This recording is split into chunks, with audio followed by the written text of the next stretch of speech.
Baik,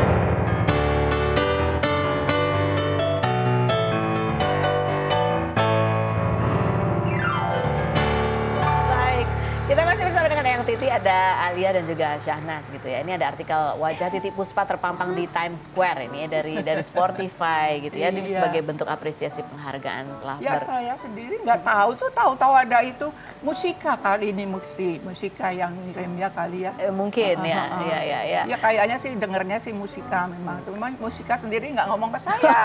Ya karena emang lagu-lagu ciptaan Eyang, lagu-lagu Eyang itu masih sering diputar begitu. Iya. Nah ini kita juga mau tanya nih Eyang, sebagai orang yang udah lama malang melintang di dunia hiburan. Tadi berita-berita kita lihat ada penyanyi yang kemudian dikritik oleh netizen, dia merasa sedih. Ada yang kemudian dikritik juga karena tadi menyanyikan lagunya sendiri nggak nyampe, kemudian diwawancara dia sikapnya dikritik gitu. Eyang ada masukan apa sih buat kita semua gitu?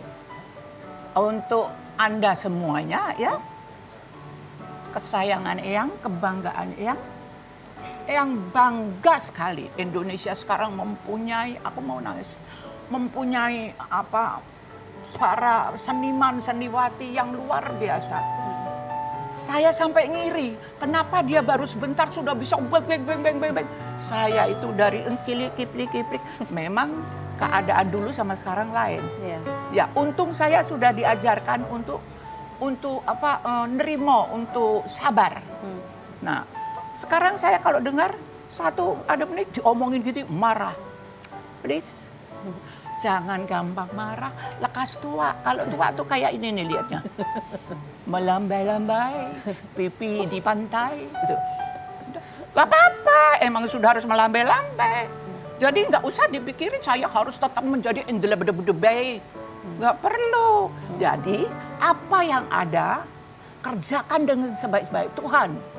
Tuntunlah hamba agar hamba bisa jalan di jalan yang seperti Tuhan kehendaki. Nah, kalau sudah begitu percaya, yang sayang sama saya ada segini, yang benci sama saya ada segini. Apa saya harus perang itu semua? No, boten den, tidak. Memang itu jalan untuk yang harus kita tempuh. Itu adalah suatu ujian untuk hidup bisa mandiri. Nah, jangan serakah. Mau orang senang semua yang nggak bisa, pasti ada yang tidak suka. Itu udah suatu dalil kehidupan. Jadi kata yang tadi nggak usah dijawab, nggak usah dibalas. Nggak usah dia mau ngomong apa. Kita sudah dikasih sesuatu oleh Tuhan. Terus karena itu ngomong itu terus down. Itu namanya bodoh. Harus tetap semangat. Bodoh, harus tetap semangat dan nikmati apa yang ada. Lebih naikkan lagi semangatmu. Percaya bahwa Tuhan ada. Pasti Tuhan akan menuntun. Tapi kalau Anda ikut-ikut terus balas dia ngata-ngatain, percuma. Ataupun menunjukkan kemarahan itu juga percuma. Percuma. Ya udah, doa saja begitu ya. Yang nanti kita masih ngobrol lagi. Ada beberapa bintang tamu juga yang akan kita dengar ceritanya, kisahnya. Kita lihat dulu profilnya Okky Setiana Dewi berikut ini. Okky Setiana Dewi, artis, penulis, sekaligus pendakwah kelahiran 1989 ini pada 21 Juni menjalankan ibadah haji bersama ibunya Yunifah Lismawati. Pada 26 Juni, sang ibu jatuh sakit akibat dehidrasi dan kelelahan hingga pada 5 Juli masuk ke ICU selama 11 hari karena mengalami koma. Nafasnya sempat berhenti selama 7 menit dan tulang dada retak akibat CPR hingga dokter menyarankan untuk memakai tracheostomi atau pembolongan leher. Setelah 1 bulan, Okky dan ibunya kembali ke tanah air pada 19 Juli kemarin dan sang ibu harus melakukan perawatan di ICU untuk observasi jantung. Perempuan yang menikah dengan Ori Fitrio pada 2014 dan dikaruniai 4 anak ini putri sulungnya Mariam di usia 8 tahun sudah menghafal Al-Quran dan diajarkan tantenya Ria Ricis untuk berenang menggunakan baju mermaid. Seperti apa kisah perjuangan Okky menemani sang ibu yang jatuh sakit di Tanah Suci? Dan seperti apa kondisi sang ibu saat ini? Saksikan kisah selengkapnya hanya di Rumpi No Secret. Baik, kita sudah bersama bersama dengan Ustazah Oki. Kemarin baru pulang dari ibadah haji ya. Masya Allah. Baru 2 hari.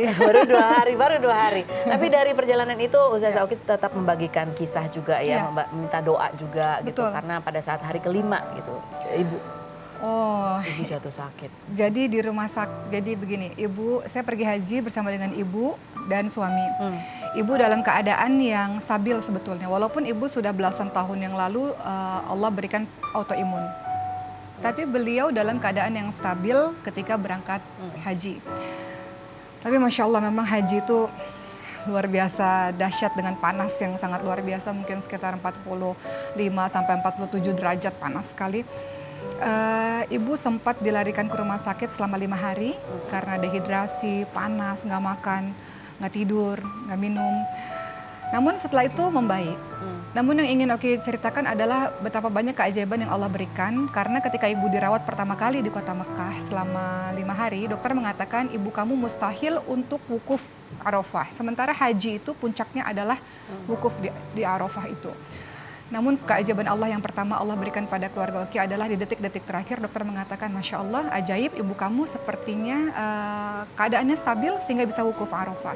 Para jemaah haji yang sakit itu mereka biasanya akan wukuf Arafah di atas ambulans atau di atas bus, yang di dalam bus itu berisi kasur-kasur dan mereka tidur di situ dengan infus bersama dengan orang sakit lainnya dan para dokter. Jadi alhamdulillah tiba-tiba dokter mengatakan ibu kamu boleh untuk wukuf Arafah. Singkatnya ibu menyelesaikan seluruh rangkaian ibadah hajinya. Setelah itu pulang kembali ke hotel. Nah ini kejadian yang Oki rasa merubah hidup Oki ke depannya, Kak Ros. Oki lihat di depan mata kepala Oki sendiri bagaimana pada saat itu ibu dalam keadaan yang mungkin kejang. Oki nggak tahu itu apa, serangan jantung atau apa, tapi setelah itu nggak bernafas. Agak berat ya, jadi agak susah menceritakannya. Jadi ketika itu keajaiban yang berikutnya, pertolongan Allah berikutnya, ketika ibu mengalami serangan jantung atau henti nafas atau henti jantung itu, bertepatan pula pada saat itu dokter datang ke kamar. Oki tidak terbayang ketika dokter nggak datang atau Oki tidak di kamar. Karena biasanya kan kita pergi ke Ka'bah, kita ibadah. Karena orang-orang yang sedang dalam kondisi tidak bernafas atau henti nafas, beberapa menit adalah berharga untuk dia. Bayangkan kalau dokter nggak ada pada saat itu, kalau Oki nggak ada pada saat itu, apa yang terjadi? Sehingga Allah bantu ibu, alhamdulillah bisa langsung ditangani oleh dokter, dan pertolongan Allah berikutnya, rumah sakitnya berada di bawah hotel kami. Bayangkan kalau hotel kami jauh dari rumah sakit. Pada saat itu musim haji, orang banyak, jalanan macet, kendaraan susah. Kalau rumah sakitnya jauh daripada hotel, berapa menit lagi waktu yang terbuang? Jadi pada saat ibu henti nafas, henti jantung, nggak bernafas sama sekali, maka dokter melakukan CPR ya untuk mengembalikan lagi nafasnya. Dan alhamdulillah rumah sakit berikutnya yang lengkap itu ada di sebelah hotel kami, sehingga hanya perlu didorong saja dan ibu masuk ICU. Namun ada banyak keajaiban di ICU. Dokter mengatakan kasus ini sangat berat. Orang yang sudah berhenti nafas itu bukan kasus biasa. Kami sudah melakukan yang terbaik dengan seluruh perlengkapan terbaik. Yang hanya kamu bisa lakukan adalah kamu pergi ke Ka'bah, karena depan rumah sakit itu Ka'bah. Jalan ke Ka'bah, doa di sana. Ada banyak hal terjadi di ICU dan banyak hal terjadi dengan kekuatan doa, kata mereka. Singkatnya terlalu banyak air mata selama berada di kota Mekah. Tapi Oki, Masya Allah, dari situ Oki belajar bahwa Oki dan kita semua jangan pernah meninggalkan sholat malam, Kak Ros. Ya Allah, itu dahsyat sekali doa ketika kita melakukan sholat malam. Pada saat dokter mengatakan ini susah, semua keluarga besar mengatakan Oki harus ikhlas. Adik-adik mengatakan kami udah ikhlas Mbak Oki, tapi saya katakan enggak, ibu bisa. Mereka mengatakan jangan memberatkan ibu, hanya Mbak Oki yang belum, kata mereka semua. Saya katakan enggak, ibu bisa. Ibu selalu bilang ketika sehatnya, ibu mau menyelesaikan hafalan 30 juz Al-Quran sebelum kembali kepada Allah. Ibu belum selesai, ibu pasti bisa. Maka saya ke Ka'bah setiap jam 2 pagi, kemudian saya berdoa kepada Allah dan minta doa dari semua orang. Berhari-hari seperti itu. Dokter mengatakan terlalu sulit, ibu kamu sudah pakai ventilator sudah hampir 9 hari, 10 hari, kami harus melakukan pembolongan leher atau tracheostomy di operasi. Itu untuk memudahkan kalau ibu mau bertahan gitu. Singkatnya tiba-tiba di satu hari, di hari ke-10, Masya Allah ajaibnya, tiba-tiba ventilator dilepas, tiba-tiba operasi tidak jadi dilakukan, dan hari ke-11 tiba-tiba dokter mengatakan ibu kamu sudah boleh pulang. Jadi kayak kejadian yang alami selama di Mekah ini, dalam beberapa hari Allah membalikkan keadaan dengan begitu cepat. Sudah mencari tempat tinggal Koros di kota Mekah untuk tinggal di sana, karena dokter mengatakan kalau ibumu bisa bertahan, dia akan berbulan-bulan berada di sini. Sudah cari tempat tinggal, cari sekolah buat Maryam, adik-adik juga sudah siap untuk datang ke kota Mekah, semuanya sudah siap dengan kemungkinan terburuk yang terjadi. Namun Masya Allah, dengan begitu cepat Allah mengubah keadaan seseorang, sampai akhirnya ibu bisa pulang ke Indonesia, alhamdulillah. Sekarang ibu masih di ICU Karos di Jakarta, tapi beliau dalam keadaan baik. Maka dalam kesempatan kali ini Oki hanya ingin mengatakan terima kasih untuk semua doa dari teman-teman yang tidak bisa disebutkan satu persatu. Doa teman-teman semualah yang akhirnya membuat ibu membaik pada hari ini. Gitu. Ketika ini aku, ya maksudnya itu karena apa yang ada di benak Oki adalah ingin supaya ibu bisa berkesempatan menyelesaikan apa yang diharapkan sebelum meninggal. Iya, ibu koma Karos, tapi setiap kali Oki mengaji ibu menangis. Ketika ibu membuka matanya, pertama kali yang Oki katakan adalah ibu belum selesai hafalannya. Ibu selalu bilang ketika ibu sehat, ibu mau menyelesaikan hafalan 30 juz Qur'annya. Jadi ibu harus semangat. Dan ketika beliau mengangguk, di situ Oki punya keyakinan bahwa insya Allah ibu masih bisa bertahan dan masih bisa berjuang. Dan Karos tahu, Masya Allah, semua pengobatan gratis di kota Mekah. Mereka melayani jemaah haji dengan sangat luar biasa. Para dokter dan para suster mengatakan, oke, kamu harus sujud syukur dengan apa yang terjadi pada ibumu. Oke, sujud syukur di ruang ICU Karos. Mereka mengatakan, Masya Allah, ini kasus yang sangat sulit. Ini seperti sebuah keajaiban dari Allah SWT. Banyak bersyukur kepada Allah. Allah menyayangi ibu kamu dan ibu kamu punya kesempatan hidup berikutnya. Seperti itu. Berikutnya ada satu bintang tamu juga yang akan berbagi cerita. Ada Seda Salim.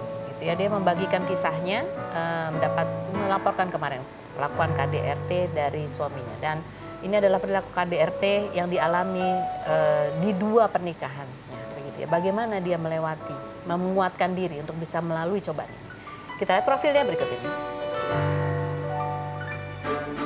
Zuraida Salim atau Zeda Salim, news anchor dan host infotainment kelahiran 1987 ini mengawali karirnya dalam program Tatap Mata dan Silat. Perempuan yang pernah membawakan acara religi bersama Oki Setiana Dewi ini pada 20 Juli kemarin membuat aduan ke Komnas Perempuan atas kasus KDRT. Zeda mengaku sudah menikah siri selama 2 tahun dengan Habib Aj melalui proses ta'aruf yang bertemu 2 kali. 21 Juli kemarin, Zeda mengunggah Instagram story yang mengaku mengalami KDRT, yaitu ditelantarkan sang suami, diselingkuhi, tidak diperbolehkan hamil, dan kerap mendapatkan ancaman yang menyebabkan trauma hingga sempat melakukan perawatan psikis di Yayasan Kejiwaan selama 1 bulan. Sebelum menikah dengan Habib Aj, Zeda pernah menikah namun bercerai dan juga mengaku mendapatkan KDRT dan ditinggal saat hamil. Apakah Zeda akan membawa kasusnya ke ranah hukum? Dan benarkah Zeda merasa terpuruk karena sang anak belum pernah mendapatkan kasih sayang seorang ayah? Saksikan kisah selengkapnya hanya di Rumpi No Secret.